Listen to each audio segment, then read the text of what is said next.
জেলায় জেলায় সংকট সমস্যা, তা থেকে উত্তরণের চ্যালেঞ্জ আর সম্ভাবনার কথা তুলে ধরতে চলছে ডিবিসি এক্সপ্রেস।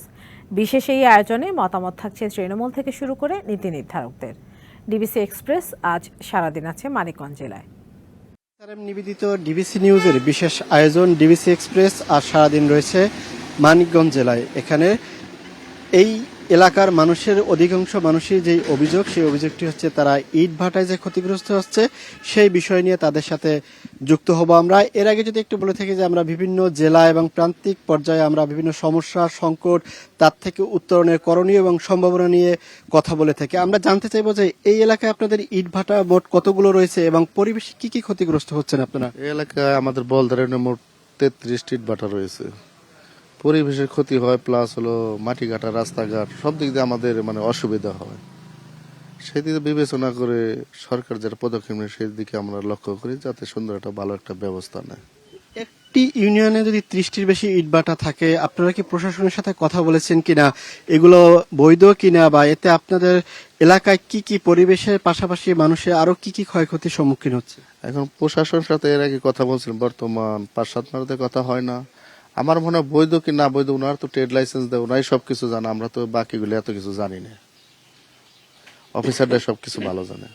আমরা আরেকজনের সাথে কথা বলবো যে আপনাদের এই এলাকাটা মূলত দেখতে পাচ্ছি যে কৃষি প্রধান দেশ। এখন প্রতিটি ক্ষেত খামারে ইরি ধান চাষ হচ্ছে, ফসলের কি ক্ষতি হচ্ছে, জমি কেমন কমছে?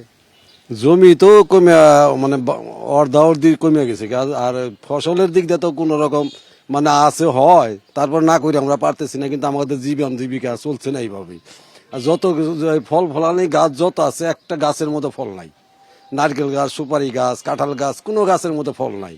এবং এই নারকেল গাছ, সুপারি গাছ এগুলা নিয়ে, তারপরে যেমন সরকারি যে জায়গাগুলো আছে নিচে এই জমিনগুলো নিয়েও অনেক কথাবার্তা হয়েছে, তারা ডাইকা নিছে। নেওয়ার পরে আমরা কোনো রকম প্রতিবাদ করছি যে এগুলা কাইটো না। তার জন্য আমাকে 12 জন লোকের এই মামলা মোকদ্দমা দিয়ে এরা হয়রানি করতেছে, আইজও চলতেছে এটা রানি মামলা। আমরা সরকারের পক্ষে আছি, তারপরে থেকে আমরা আমাদের এই দৌড়াদৌড়ি এরকম করার জন্য কোম্পানিরা আইটা বইটা রাখছে। আমরা আরেকজনের সাথে কথা বলবো যে আপনারা এই ইটভাটা বন্ধে চেষ্টা করেছেন, এক্ষেত্রে আপনি মামলাও হয়েছে আপনার নামে, এই বিষয়টা যদি একটু বলতেন। আমার নাম মোহাম্মদ আনোয়ার হোসেন। আমার এলাকা বলদারা ইউনিয়ন, গ্রামও বলদারা। এলাকার উপরের একটা নাম আছে ঐতিহ্যবাহী এলাকা, যার জন্ম মামলাটা নিয়ে একটু বলুন।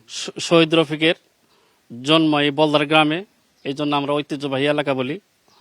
আর বিশেষ করে এই যে আমরা 12 জন যে মামলাটা খাইছি, এটা হলো সরকারি লিচের সম্পত্তি লাইভে একদিন আমাদের ওয়ার্ড মেম্বারে বললো যে আমরা এই নিষেধ করেছি মাটি কাটার জন্য, তে আমি তো বৃহস্পতিবার, শুক্রবার, শনিবার থাকবো না, তোমরা এই দিকটা একটু খেয়াল করো। তো ঠিক আছে, আমাদের ওয়ার্ড মেম্বার আমাদের বলছে, আমরা ওইটা নিষেধ করছি। এই নিষেধ করার ফলে আমাদের নামে চাঁদাবাজি একটা মামলা দিছে, আমরা নাকি ওখানে যায় চাঁদা চাইছি। মানে পরিবেশ বিপর্যয় না হয় এ বিষয়ে কথা বলতে গেলে আপনাদের নামে মামলা দিচ্ছে? হ্যাঁ, এই বিষয়ে মামলা দিছে। তাই আমরা ওই কোর্টে যাবি নেওয়ার পরে হাজিরা দিছি। আমরা আরেকজনের সাথে কথা বলবো। আপনার কাছে একটু জানতে চাইবো যে ফসলের কি কি ক্ষতি হচ্ছে? এখন আপনাদের ধানের একটা মৌসুম চলছে, ইরি ধানের। আমাদের এলাকায় ফসলের ক্ষতি হয়, কোনো সময় কোনো বৎসর দেখা যায় যে ধোয়ার কারণে ধানগুলো আটকে যায় আর বাইরে না পাকে না। ধান সুন্দর হয়, ছোটবেলায় সুন্দর হয়, বড় হইলে যখন পাকার সময় হয় ধানগুলো পাকে না, থুরে আটকে যায়।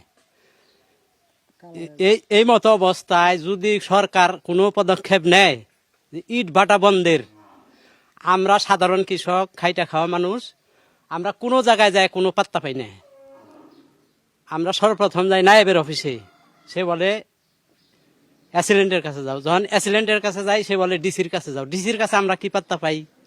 ডিসির কাছে আমরা 7 দিন 10 দিন ঘুরে এর সাথে দেখাই করা পারি। ধন্যবাদ আপনাকে আমাদের সাথে যুক্ত থাকার জন্য। আমরা বিকেল 5টায় একই উপজেলার অন্য একটি জায়গা থেকে যুক্ত হবার চেষ্টা করব। ততক্ষণ পর্যন্ত ডিবিসি এক্সপ্রেসের সাথেই থাকুন।